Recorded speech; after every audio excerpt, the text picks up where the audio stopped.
Hey Red, I hope everything is going great with you. Sorry I made this into a video, but I figured it would be quicker than me actually just typing everything.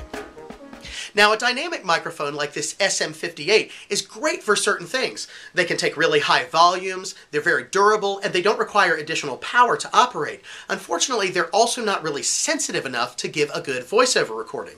You really need a condenser microphone. These are a little more delicate, but they're also a lot more sensitive, which is why they're usually used on acoustic sources like pianos or acoustic guitars or the human voice. This will generally require phantom power, or sometimes you can get one that is powered by a USB connection or even a battery. Now, one of the biggest challenges in recording voiceovers at home is dealing with the sound of the room. We want a clear, natural sounding recording of your voice, but the more we hear the reverberations of the room, the more we go, hey, that was recorded in a big wooden shoebox. The answer is to try to get a dry sound, one that has as little unwanted reverberation as possible. Now, as to recording in a closet, keep in mind that it's not a vocal booth, it's a closet. And the reverberation of sound in that small space will probably indicate to us that that's exactly where you are. Now, I suppose you could record in there if there's a ton of heavy fabric like coats and stuff in there that completely damp the sound, but you'll probably get a more natural and, dare I say, comfortable result by finding a sort of non-echoey, quiet room in your house and setting yourself up in a reasonable position in there.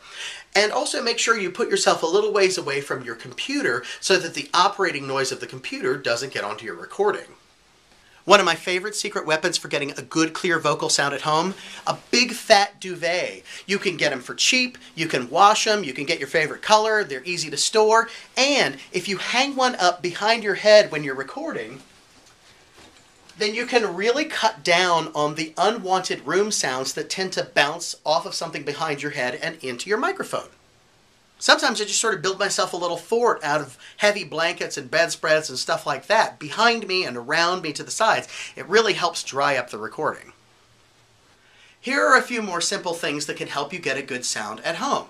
One is using a pop filter, which you said you're already doing, so Another thing that can help is getting a good distance away from the microphone. Now, most people think that about 6 to 8 inches to maybe a foot tops is a good distance away from the microphone.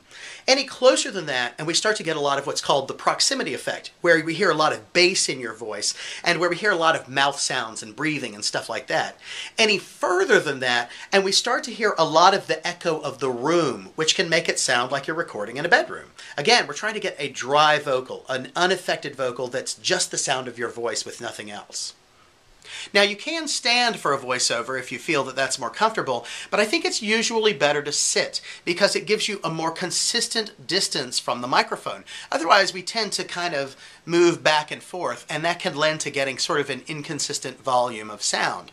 Not only that, it's good to have your microphone up a little bit, not right at the level of your mouth, but a little above that. That helps avoid some of the puh sounds a bit because it gets the microphone out of range, but it also helps to pick up your nasal resonators and things like that so that the sound is more articulate.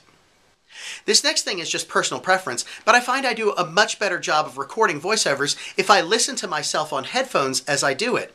The reason being that if I can hear myself clearly, I'm less likely to speak too loud. That keeps me from wearing myself out and also from putting out a ton of sound into the room that echoes around and gets back into my microphone, telling people that I'm recording in a bedroom. I'm sure that you already know this part, but when you send your files to your employer, make sure you don't put any effects on them at all. No EQ, no compression, no nothing. Send them straight files, because then they can add all that processing later. Also, send them a full quality file, like an AIF file or a WAV file. Don't use file formats like MP3, because those don't sound as good and they don't respond well to processing. Well, I hope things are going great with you. I hope this helps out a little bit, and I hope I see you soon. Bye!